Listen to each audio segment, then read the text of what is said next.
பச்சரிசியை வச்சு சிம்பிளாக வீட்டிலையே எப்படி அப்பளம் செய்கிறதுன்னு பார்க்கலாமா? அதுக்கு இந்த கப்பில் 1 கப் பச்சரிசியை நல்லா வாஷ் பண்ணி ஒரு 4 மணி நேரம் ஊற வச்சுருந்தேன். இதை இப்போது தண்ணியெலாம் நல்லா வடிச்சிட்டு ஒரு மிக்ஸி ஜாரில் சேர்த்து ஒரு பச்சை மிளகாவை பொடியாக அந்தமாரி கட் பண்ணி அதையும் சேர்த்துக்கலாம். இதுக்கு தேவையான அளவு உப்பையும் சேர்த்து நல்லா நைஸாக அரைச்சிடலாம். பாருங்கள், மாவு இந்த அளவுக்கு நைஸாக இருக்கணும். இது அப்படியே ஒரு பவுலுக்கு மாற்றிக்கலாம். அந்த மிக்ஸி ஜார்லேயே கொஞ்சமாக தண்ணி ஆட் பண்ணி அதையும் இதில் ஊற்றிக்கிறேன். ஒரு 1/2 ஸ்பூன் ஜீரகம் ஆட் பண்ணிக்கலாம். மாவு திக்காக இருக்கக்கூடாதுங்க, இந்த அளவுக்கு தண்ணியாக இருக்கணும்.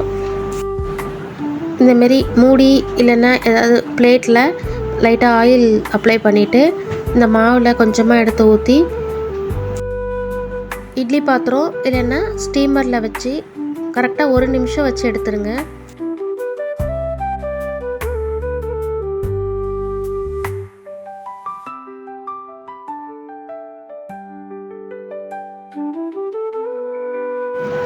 இந்தமாரி பிளேட்ஸில் கூட நீங்கள் ஊற்றிக்கலாம். ஊற்றி இட்லி பானையில் வச்சிடலாம்.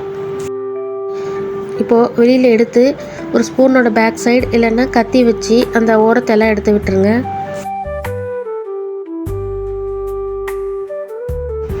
இந்தமாரி இப்போது ஈஸியாக எடுக்க வந்துடும்.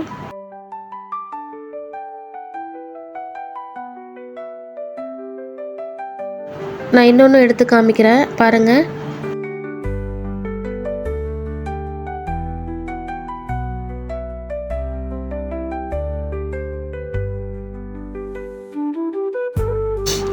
நான் இப்போது எல்லாத்தையும் ரெடி பண்ணிட்டேன்.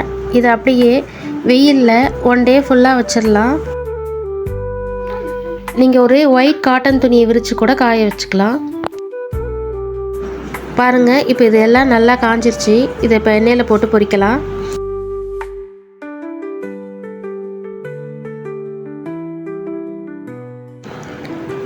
கிறிஸ்பியான அப்பளம் நம்ம வீட்டிலே இப்போ ரெடி ஆகிடுச்சு. கண்டிப்பாக ட்ரை பண்ணி பாருங்கள்.